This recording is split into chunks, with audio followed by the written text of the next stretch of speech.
Boric acid. Please, we're going to talk about boric acid and yeast infection. If you're coming from TikTok, please, this video is actually different from TikTok, so don't skip any parts. So you might feel you've heard it before, but it's so detailed and different from TikTok. So we're going to be discussing about what boric acid is used for, what boric acid should not be used for, and who shouldn't use boric acid, and how to use boric acid, and yeast infection, how to treat yeast infection, and that reoccurring yeast infection, and what to do to prevent you from having reoccurring yeast infection. Because guys, it's all about your diet and your lifestyle. I do have this reoccurrence, yes, as of 2 years ago. So how many times will you take drugs? How many times will you do these things? You just need to prevent it from reoccurring. So please listen attentively and do not skip any parts, okay? So my name is Nosmeris and I'm a nephrology nurse. If this is your first time, please just hit the subscribe button and like this video at the end of the video. If you actually liked it, just like it. So first of all, boric acid, can boric acid be used to treat infection, yeast infection? Yes, but boric acid is used to treat recurrent yeast infection, not just yeast infection. If you're having yeast infection, just normal, you just had this infection for the first time, and you're seeing people online talking about boric acid, please don't use it immediately. It is for reoccurring, like you're always having this infection. It doesn't treat. It's as if when you take the drugs prescribed by your doctor, it doesn't go. And please, I have to make it clear that antibiotics does not treat yeast infection or candidiasis. Antibiotics will increase your chances of having yeast infection, but that will be on another video. We'll explain that in detail, and also at the end of how to treat yeast infection in this video too. So it is for recurrent yeast infection, not for just normal yeast infection. Number one. Number two, boric acid may help, balance your pH, your body pH. To some people it disorganizes it. It's not for everybody. Everybody's are different. Some people, their vagina is so acidic and is acidic too, so it just throws off the balance. Why some people is not the same. So this may just depend. Okay, so now let's talk about the how boric acid is used. Boric acid is inserted. You can, depending on your doctor's prescription, okay, or where you're buying from, you can, and the severity of the yeast infection you're having, you insert it at night, okay, once at night for maybe like 2 weeks, 1 week, depending, okay, or some 5 days at night. Then you sleep. You wear a pad or a pant kind of to catch the flu. So you wear something to catch the flu because there is increased wetness, okay, watery discharge. That's one of the side effects when we'll be discussing about the side effects of boric acid. So having known how to use this boric acid, let's talk about people that should not use boric acid. If you're pregnant, you shouldn't use boric acid. If you're lactating, you're breastfeeding your child, you shouldn't use boric acid. If you're you are about getting pregnant, like maybe the next month, next 2 months, you're planning pregnancy, you shouldn't use boric acid, okay? Your doctor has another way of treating your yeast infection. Okay, now if you have sexually transmitted infection, you should not use boric acid. PID, pelvic inflammatory disease, you should not use boric acid. If you don't know how to treat PID, I have a video here on how to treat PID. Okay, locate everything you need to know about PID is here, pelvic inflammatory disease. So if you have sexually transmitted infection, no boric acid. So please, it's very important to know that yeast infection or candidiasis is not a sexually transmitted infection. Please be aware of this. Now, let's talk about people that will use boric acid. Like mentioned before, people having recurrent yeast infection, people that their vaginal pH is always off the balance, which increases their chances of having recurrent yeast infection. So, however, if you notice any allergy, okay, that leads us to the symptoms, the side effects of using boric acid. Number one, severe watery discharge, burning sensation around that area, redness around that area. Okay, some people have allergies. When you notice you're having allergies like hive or something, please don't use boric acid again. Okay, please don't, discontinue. Discuss with your doctor for a better way to treat your current fungal infection. So having known about this brings us to how foods that you will eat that will help you to balance your pH level. Number one, eat yogurt, uncultured yogurt like Greek yogurt. This is very good for your vaginal health. Take lots of fruits. Very important, one of my secrets is vitamin C. It helps you a lot. Vitamin C will help you a lot. Now the next thing is using tissue vaginal wipes to clean up, or baby wipes that doesn't have alcohol, that is very mild, to wipe up after urinating. Now this has happened to me sometimes when you go out, when you keep using tissue to clean, sometimes if I'm on night shift, when I get home, my pants is like almost soiled, like I don't like the way it is. But when you change, either on washing your vagina when after urinating, like I've always told us, or you use wipes, you will notice that it will be, you notice that your panties will be as clean as almost the next day. No smell of any kind. So it's actually those urine that, the drops of urine, when you wipe off with tissue, those drops of urine actually stays there. It's not, you have to use water.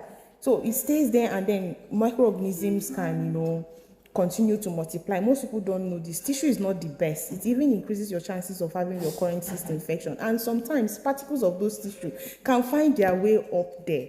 Please.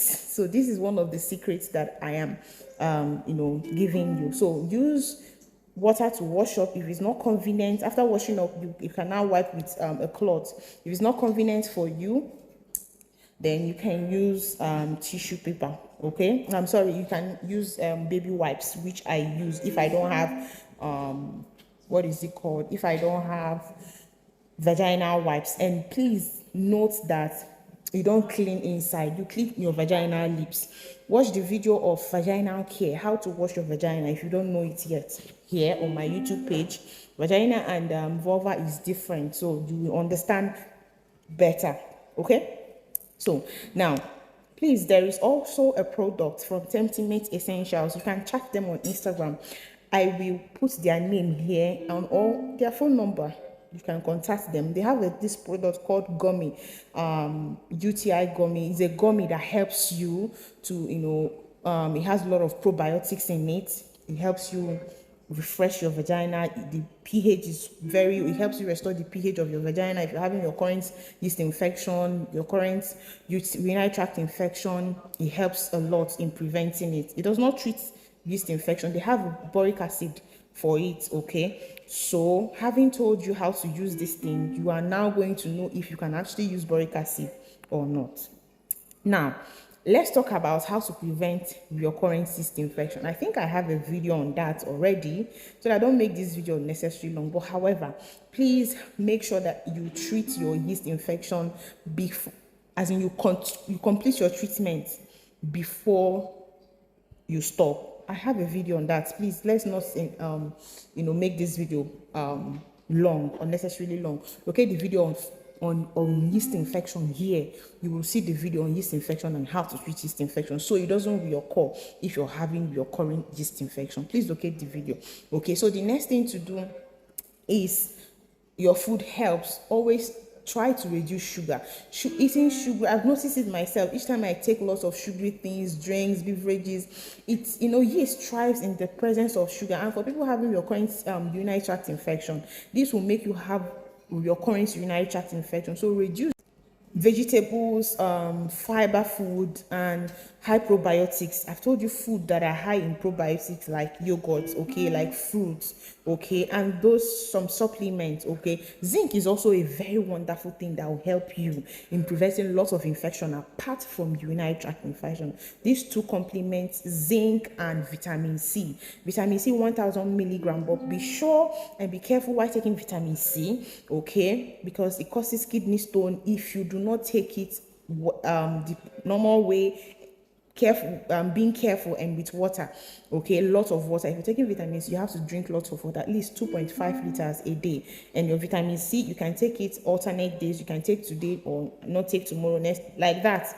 Okay, don't take it all of the time. It increases kidney stone chances. However, it is good for us, so take it this way and you will be safe. Okay, vitamin C and zinc supplement and some other probiotics you can get from Tentimet Essentials, like I said. Okay, so having talked about this, the next thing is we'll talk about how to treat yeast infection. It is also in that video, but I'll just mention it. However, you just go to a hospital, they will run a test for you.